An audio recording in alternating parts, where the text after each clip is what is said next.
The Ambassador Bridge on the U.S.-Canada border is finally back open after a week-long anti-COVID vaccine mandate protest came to an end last night. Now, eyes are turning to similar protests in the U.S. Over the weekend, dozens of vehicles and hundreds of people gathered near the Peace Bridge in Buffalo, New York, to protest vaccine mandates.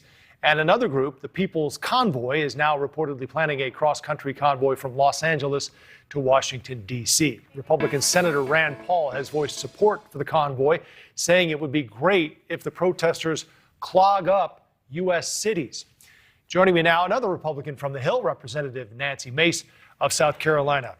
Congresswoman, I'm going to assume you pulled over not in a convoy, but just to make time for us. But let me start with that. I am making time. I'm making time for you. I'm taking the kids out for Valentine's Day dinner. I'm in a parking lot in North Charleston, South Carolina. How nice of you to make time for us. I appreciate it. But on that note, do you agree with some of your colleagues who want to see a convoy here in D.C.? Would you support that? I support peaceful protests of all kinds. It's a great First Amendment right that we have here in the United States, and believe we should exercise that right, in particular when other rights are being infringed. And these mandates, whether we're talking about mask mandates or vaccine mandates, at the federal level are a violation of our constitutional rights. And I think people should stand up. They should speak loudly and boldly and tell the federal government that they have the right to make these kinds of healthcare decisions for themselves. Traditionally, these kind of mandates are at the state level or even county level and not at the federal government level, and certainly not for businesses with 100 people or more. And so this is an important movement. You're already seeing, because it's a midterm election now, some blue states and blue cities now rolling back these mandates. And so when we talk about following science, let's follow medical science rather than political science when it comes to this issue. I guess by the book, it was a peaceful protest, Congresswoman. But my question is, where does a peaceful protest cross the line if you are literally shutting down a critical economic international artery that's costing people time, money, and jobs? Right. There's got to be a balance. In fact, I was part of a hearing last year with the supply chain industry, logistics and supply chain space, folks in the industry in this space. And they were talking about how detrimental vaccine mandates would also be to the supply chain. And for weeks and months now, we're all going to the grocery store. We're seeing empty shelves. I see it every time I go.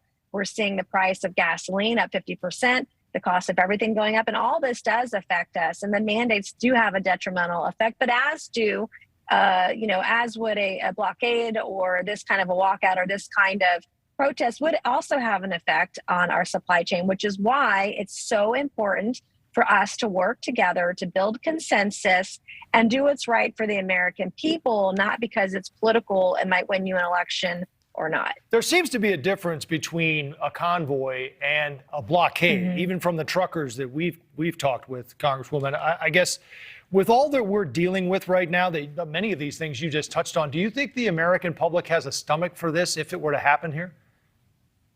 Well, I think it's hard to say. I think it depends on when and where and how many people and what kind of impact it does have on the supply chain. I know that a lot of us are struggling. A lot of working families are struggling with these issues. And if the supply chain is disrupted, you're going to have inflation be affected as well. But I do believe exercising your First Amendment right, whether it's driving through cities and showing your support to repeal these mandates, that's an important right that we have, and we should exercise those rights, particularly now more than ever, because we've seen how shutting down businesses, how we've responded to COVID-19, it has had a far worse detrimental effect than a convoy of trucks going through our cities across the country. Yeah. All right. Well, we'll see if it happens, I guess. But you've just made several critical points. I mean, the Supreme Court struck down the vax mandates. Truckers don't need to get them. And, things are starting to open up. As you mentioned, in blue states, these mandates are coming down. Let's talk about masks for a minute, if we could, because we're all, in my opinion, it seems anyway, kind of doing whatever makes sense or whatever works for us. And I wonder if this argument is not about vaccine mandates, as many in these Canadian protests have said, but if it's about mandates in general, if it's about the government telling us what we need to do. And if that's the case, again, it seems like we're already, and we have a prime example from the Super Bowl. No one in that stadium was wearing a mask, and I didn't really think about it until somebody brought it up today. So are we already kind of doing, I think, what we think is right? In other words, stop telling me what to do. We can take it from here. Yeah, well, I mean, look at all the hypocrisy on this issue. Number one, Dr. Fauci lied to us about how effective masks were at the beginning of COVID. It's so distrust in the CDC and the government. And then you had high elected officials, whether it was mayors or governors of states like Governor Newsom, putting on these mandates for masks and then partying without one. You see it city after city, and it's rules for thee, but not for me.